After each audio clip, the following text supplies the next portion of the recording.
It's time to get out of pocket. I'm your host, Michael Davis. We are on Boom Broadcasting for your Monday evening, and we got a lot of content coming to you this week. We'll do some stuff for SummerSlam that you guys got to stay tuned for, and 3 from Deep, quick hits. We have all the episodes. We got the MLB trade deadline, but I wanted to touch on 2 particular subjects today. One of those being the Cleveland Browns. They have just announced that Kenny Pickett will miss some time due to a hamstring injury. And for the Cleveland Browns, they have always had trouble at the quarterback position. Do we need to go into the long laundry list of quarterbacks that have stepped foot into Cleveland? Do we want to bring up Jimmy Clausen? Do we want to bring up Johnny Manziel? Do we want to bring up Baker Mayfield, which was arguably one of the better quarterbacks for Cleveland? He got him to the playoffs that 1 year, but he had more success down in Tampa Bay. And we could go on and on and on and on and on. There's a bunch of names that you could probably forget actually showed up in Cleveland. But the quarterbacks on the roster are Kenny Pickett, who was Jalen Hurts' backup this past year for the Philadelphia Eagles. You have Joe Flacco, a former Super Bowl champion, but he's come across as more of a veteran, a journeyman, if you will, helping fill in where he is needed with the Indianapolis Colts, with the New York Jets. He was on the Cleveland Browns just back in 2023, and everybody's like, maybe he could be a plug-and-play guy, a bridge quarterback to whoever Cleveland's future is. And no offense to Kenny Pickett, but he may not be the guy. No offense, Joe Flacco, but he was the guy back when the Baltimore Ravens had Ray Lewis and Ed Reed. He's 40 years old. And as much as our own commish, the model, Wayne Thomas, loves Joe Flacco, he's just not going to be that guy. But what the Cleveland Browns are faced with is they have 2 rookie quarterbacks that they drafted this year. They have Dylan Gabriel, 3rd-round pick, 94th overall from Oregon. They have Shadur Sanders, who was originally expected to be a top 5 draft pick, and then fell out of the 1st and the 2nd and the 3rd, and was picked 144th overall in the 5th round by Cleveland, because why not? They've always had trouble with their quarterbacks, so why not?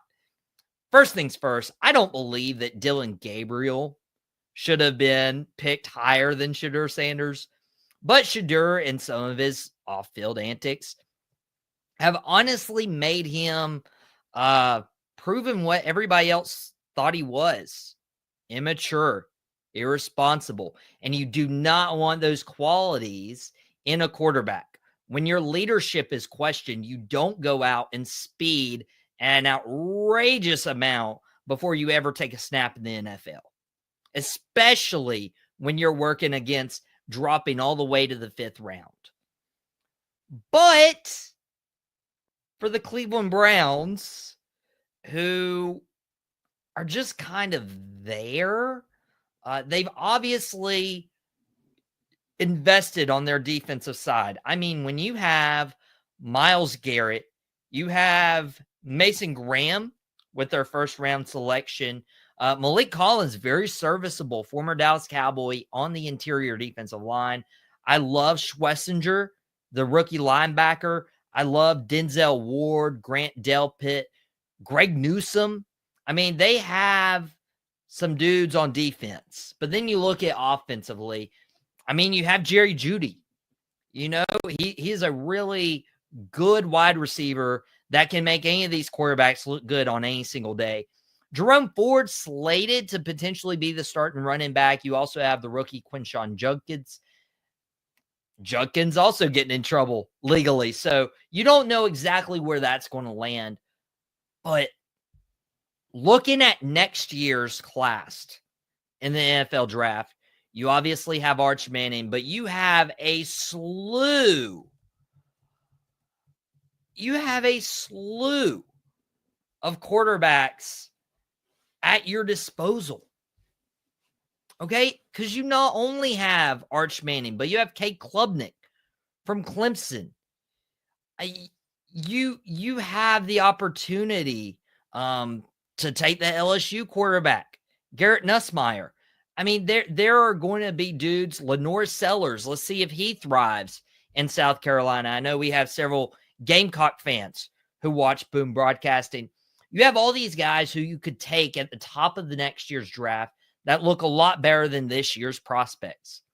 So why not, hear me out, Cleveland, why not use Dillon Gabriel? Why not use Shedeur Sanders? Have the competition be between your two youngest guys and see if you have something. See if you struck gold with Dillon Gabriel or Shedeur Sanders. Sanders has a lot of talent. We just don't know of his leadership ability. Dillon Gabriel, we don't know if he's a flash in the pan from college. But there is one way to find that out. You play them. You do not play a 40-year-old veteran ahead of them thinking that he's going to keep you afloat. Let's face it. You have the Baltimore Ravens, Lamar Jackson, Derrick Henry, enough said. You have the Pittsburgh Steelers. Well, yeah, they have Aaron Rodgers. They're always known for their defense. And you have the Cincinnati Bengals, who are looking to re-sign Trey Hendrickson. They just signed their first-round pick, Shamar Stewart. And you have Jamar Chase and Joe Burrow. The Cleveland Browns are not winning this division. Cleveland, you might be the worst team in the NFL this year. And you know what? That's okay. As long as you see what you have in Dillon Gabriel, and as long as you see what you have in Shedeur Sanders, playing Joe Flacco is a waste of time. Playing Kenny Pickett is a waste of time. You need to see what you have. So if you need to invest another draft pick on a quarterback next year, you at least know we're out on Dillon Gabriel. We're out on Shedeur Sanders. But if you don't play them, you'll always wonder. And that may prevent you from, hey, we have Gabriel and Sanders. We don't know what they're going to do. Let's not take a quarterback in the first round, and you might miss out on a generational talent. So please, from the bottom of my heart, play one of these guys and at least see what you got. Because you need to know if you need to invest in one of these quarterbacks or invest in weapons around them, much like the Denver Broncos just did with their young quarterback, Bo Nix. They have agreed to terms with Broncos wide receiver Courtland Sutton. 4 years, $92 million. Sutton was rumored to be on the move potentially this past offseason.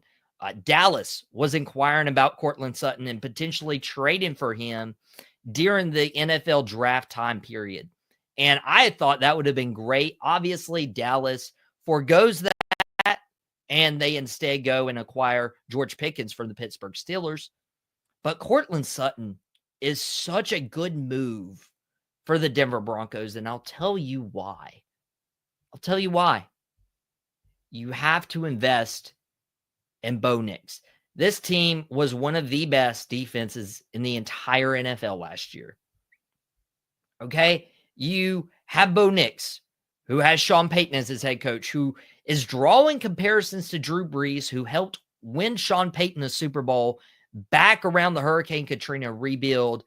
And to draw comparisons to one of the greater quarterbacks of our generation, Drew Brees, is high praise. Now, who knows if that's like smoke up your butt.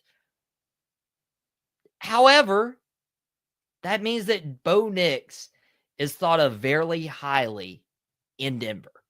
And so you need to surround him with talent. You surrounded him with a great defense that allowed 18.3 points per game last year. That this team scored 25 points per game. That's top 10 in the NFL. And so you have to go ahead and sign Courtland Sutton to a contract. You know why? Because Courtland Sutton moves the ball on third down. Okay. He had 30 catches last year on third down last season. That's third in the NFL. First in receiving yards with 452. First in first downs with 27. You know how many drops Courtland Sutton had on third down? None. 0. I would have loved Courtland Sutton to be on the Dallas Cowboys. But Denver saw that it was very paramount to keep Bo's number one wide receiver, because when you start looking at the rest of his weapons, Marvin Mims, Troy Franklin, you get running backs, maybe RJ Harvey is a hit as a rookie, but you got J.K. Dobbins who can't stay healthy. You need help. You need to give Bo Nix help. And if they had let Courtland Sutton walk for nothing, then you set Bo Nix's development back so far. And let's look at some of these teams. You know, they opened the season with Tennessee. That could be a win. Colts, win. Chargers, I mean, any of those division games are going to be toss-ups, okay? I don't expect them to beat Kansas City twice. I don't expect them to beat LA twice. I do expect them to beat the Raiders twice, but let's say they split the division games. You got the Cincinnati Bengals, who's going to be very tough. You got Philadelphia Eagles, who, if they don't have a down year after their high of the Super Bowl, then that'll be tough. But you have the Jets, okay? Sauce Gardner versus Courtland Sutton. You got the Giants, dub. You got the Cowboys. Who knows the health of their secondary? That is one of the biggest concerns with Dallas, is the health of their secondary. But you got Houston, very serviceable. You got Washington, who actually played really well last year. And you have Green Bay, just cut Jair Alexander. Who knows their health when you get into December, much like the Jacksonville Jaguars, an easy win. So Denver doesn't have a cakewalk. I mean, you play some of the top NFC East teams. You play the AFC West, which overall is hard, but you play the AFC South, which is a lot of cupcake games. They could sweep that division. If not, go 3-1. Have the Cincinnati Bengals. I mean, this is a season where Denver needs to really build on the momentum of Bo Nix, and signing Courtland Sutton does that for them. So I couldn't let a Monday go by without saying that the Cleveland Browns, and I'm not out of pocket for this, the Cleveland Browns are doing things the wrong way, while the Denver Broncos are doing things the right way. And that is what separates a good organization from a bad one. And Denver's not always gotten it right. If not. But what they have done is they realize Bo Nix could very well be their future. Let's keep his weapons around him. Let's do that much. Guys, that's a very quick out-of-pocket episode. We want to make sure you guys enjoy the rest of our content on the Boom Broadcasting YouTube channel. Again, so many different things. Jason on 3 from Deep doesn't usually talk wrestling, but he did compare Hulk Hogan and Michael Jordan, seeing who had the greatest impact. I'm sure there'll be more Hulk Hogan content, especially on Quick Hits this week, potentially tomorrow. And we got SummerSlam kicking up this weekend. And we'll have Drop the Mic return. And hopefully we'll get a Dad and the Boys episode. There's going to be a lot of content, so we want to keep it short and sweet tonight on Out of Pocket. Thank you guys for joining us on this episode of Out of Pocket with Michael Davis. And we'll see you guys here next time.